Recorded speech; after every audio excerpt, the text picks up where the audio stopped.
मित्रों नमस्कार। आप देख रहे हैं पॉलिटिकल आइडिया और पॉलिटिकल आइडिया के आज के इस अंक में आप सभी दर्शकों का स्वागत है। मित्रों आज 10 मार्च है। 10 मार्च वह ऐतिहासिक दिन है जब बिहार के वर्तमान में भी सबसे लोकप्रिय नेता, मैं बात कर रहा हूं बिहार के पूर्व मुख्यमंत्री और राष्ट्रीय जनता दल के सुप्रीमो लालू प्रसाद यादव का। मित्रों इस बात में कोई शक नहीं है कि राष्ट्रीय जनता दल लगातार 2005 के बाद से 20 वर्षों से कभी भी बिहार में चुनाव नहीं जीत सका। लेकिन इस बात को कहने में कहीं कोई गुरेज नहीं होना चाहिए किसी भी व्यक्ति के लिए, किसी भी राजनीतिक विश्लेषक के लिए, कि आज भी लालू प्रसाद जी बिहार के सबसे लोकप्रिय नेता है। बिहार के मुख्यमंत्री भले ही नीतीश कुमार है, लेकिन नीतीश कुमार किस प्रकार से मुख्यमंत्री है आपको पता है। समीकरण के सहारे हैं, परिस्थितियों के मुख्यमंत्री हैं। लेकिन जहां तक जनता के दिलों में जगह बनाने की बात है तो मुझे लगता है कि लालू प्रसाद यादव से बड़ा नेता बिहार में अभी वर्तमान में कोई नहीं है। और शायद आजादी के बाद 1947 ईस्वी के बाद से लेकर अब तक की जो बिहार का राजनीतिक इतिहास अगर लिखा जाएगा तो लोकप्रियता के मापदंड पर लालू प्रसाद यादव नंबर 1 पर होंगे। लेकिन आज ही के दिन लालू यादव जब पहली बार मुख्यमंत्री बने थे, पटना के गांधी मैदान में जब वो शपथ ले रहे थे, तो उनका एक प्रमुख भाषण आज याद आ गया। हमने सोचा कि उन बातों से आप सभी दर्शकों को अवगत कराने का प्रयास करूं। लालू प्रसाद यादव का वो वक्तव्य था कि आज वह दिन है जब आज के बाद इस देश में रानी की कोख से राजा पैदा नहीं लेगा।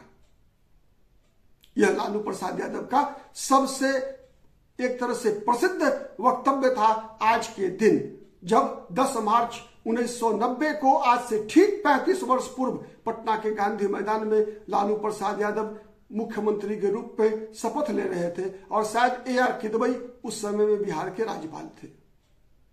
मित्रों आज इस बात को याद करने की आवश्यकता इसलिए पड़ी है क्योंकि लालू प्रसाद यादव का जो राज्यारोहण हुआ था बिहार में, ठीक है, जनता दल की सरकार बनी थी, केंद्र में भी विश्वनाथ प्रताप सिंह प्रधानमंत्री बने थे 1989 के लोकसभा चुनाव के बाद। और 1990 में मार्च महीने में जो बिहार में चुनाव का परिणाम आया, तो आज ही के दिन लालू प्रसाद यादव, रामसुंदर दास अपने प्रतिद्वंदी को, जो जनता दल के विधायक दल की नेता के लिए जो चुनाव हुआ था, त्रिकोणीय चुनाव हुआ था, उसमें 3 उम्मीदवार थे, लालू प्रसाद यादव, रामसुंदर दास और रघुनाथ झा। लालू प्रसाद यादव का समर्थन कर रहे थे केंद्रीय राजनीति के स्तर पर देवीलाल, जो उस समय में उप प्रधानमंत्री थे। देवीलाल के साथ थे शरद यादव और रामविलास पासवान और नीतीश कुमार की तिकड़ी। दूसरी तरफ रामसुंदर दास, जो बिहार में पूर्व में मुख्यमंत्री भी रह चुके थे, 1979 में मुख्यमंत्री रहे थे, दलित नेता थे, उनको समर्थन प्राप्त था प्रधानमंत्री विश्वनाथ प्रताप सिंह का। और तीसरे उम्मीदवार थे रघुनाथ झा, जिन्हें जनता दल के उस समय के एक और बड़े नेता चंद्रशेखर का समर्थन प्राप्त था। बाद में चंद्रशेखर VP सिंह के प्रधानमंत्री पद से हटने के बाद वो देश के प्रधानमंत्री भी बने। तो त्रिकोणीय मुकाबला हुआ था। उस त्रिकोणीय मुकाबला में लालू प्रसाद यादव चुनाव जीत गए थे।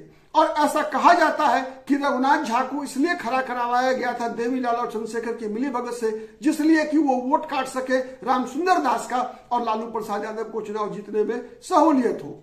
चलिए, ये तो चुनाव किस प्रकार से लालू प्रसाद यादव का हुआ, ये जानकारी के लिए मैंने बताया। और उस लालू प्रसाद जब मुख्यमंत्री बने थे तो भारतीय जनता पार्टी का भी समर्थन लालू प्रसाद यादव को प्राप्त था, चूंकि जनता दल को उस चुनाव में अपने बलबूते पर बहुमत नहीं मिला था, बल्कि एक तरफ भारतीय जनता पार्टी समर्थन कर रही थी, दूसरी तरफ वामपंथी दल CPI भी समर्थन दे रही थी। ये तो हुई समर्थन और लालू प्रसाद यादव के निर्वाचन की बात। लेकिन जिन बातों की तरफ आज मैं आपका ध्यान आकृष्ट करना चाहता हूं वह यह है कि लालू प्रसाद जब मुख्यमंत्री बने तो 3 मुद्दों के आधार पर कांग्रेस पार्टी को चुनाव हराकर बिहार की गद्दी उन्हें प्राप्त हुई थी। वो 3 मुद्दे क्या थे? पहला मुद्दा था परिवारवाद का, दूसरा मुद्दा था भ्रष्टाचार का,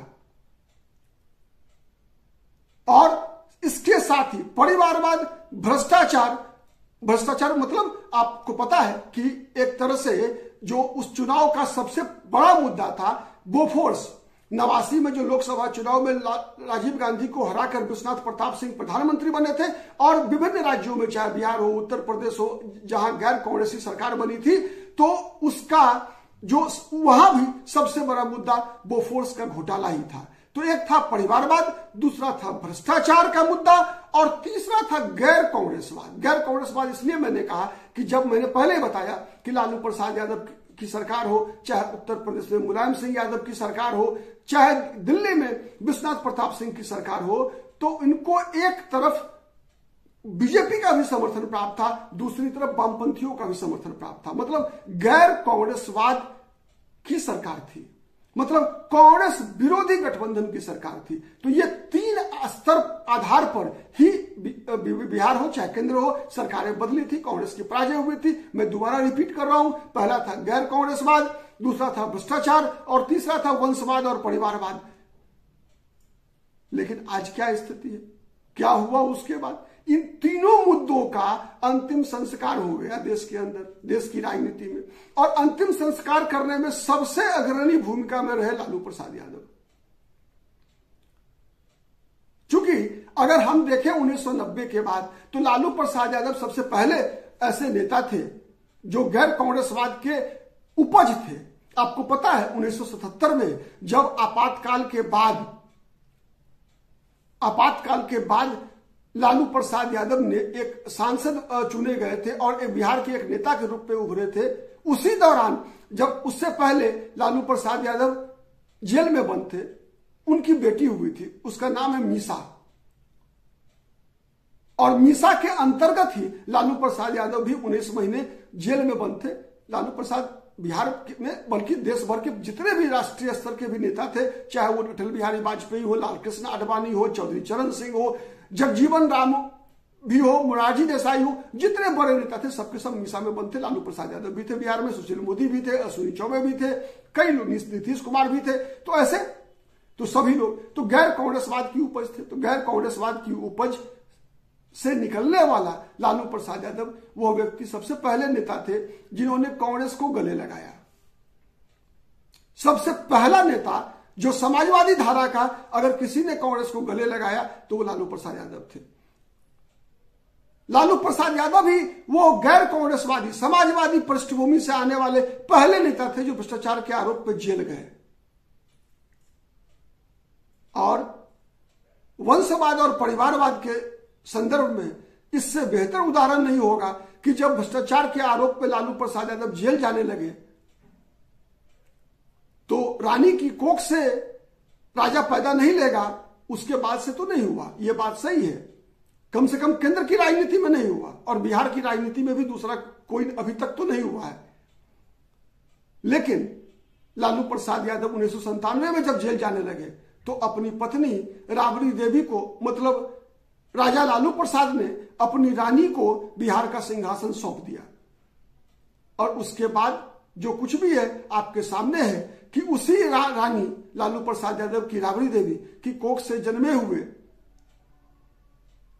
तेजस्वी यादव आज बिहार में विधानसभा में विपक्ष के नेता हैं, विरोधी दल के नेता हैं, डिप्टी सीएम रह चुके हैं। दूसरा राजकुमार तेज प्रताप यादव बिहार में स्वास्थ्य मंत्री रहे, वन एवं पर्यावरण मंत्री रहे, विधानसभा के सदस्य हैं अभी भी। तीसरी राजकुमारी है मीसा भारती। मीसा भारती भी राज्यसभा की सदस्य रही, अभी वर्तमान में लोकसभा में की सदस्य है। चौथे नंबर के लालू प्रसाद यादव की संतान रोहिणी आचार्य, वो भी इस बार चुनाव लड़ी थी लेकिन दुर्भाग्य से चुनाव जीत नहीं पाई। सारण लोकसभा सीट से चुनाव हार गई। लालू प्रसाद यादव के एक और दामाद तेज प्रताप यादव, जो कि उत्तर प्रदेश से मुलायम सिंह यादव के परिवार से आते हैं, पहले सांसद रह चुके हैं, वर्तमान में वो विधायक हैं। तो इस प्रकार से अगर हम देखें जो जिन तीन मुद्दों पर लालू प्रसाद यादव बिहार की राजनीति में उभर कर आए थे, वो तीनों के तीनों मुद्दों पर सबसे पहला यू टर्न अगर किसी ने मारा तो वो लालू प्रसाद यादव ही थे। ठीक है, चाहे वो भ्रष्टाचार का मुद्दा हो, चाहे वो गैर कांग्रेसवाद का मुद्दा हो, चाहे वो परिवारवाद और वंशवाद का मुद्दा हो, तीनों मुद्दों की एक तरह से पर पानी फेरने में सबसे अग्रणी भूमिका लालू प्रसाद यादव की रही। आज के लिए इतना ही। बहुत बहुत धन्यवाद। जय हिंद, जय भारत।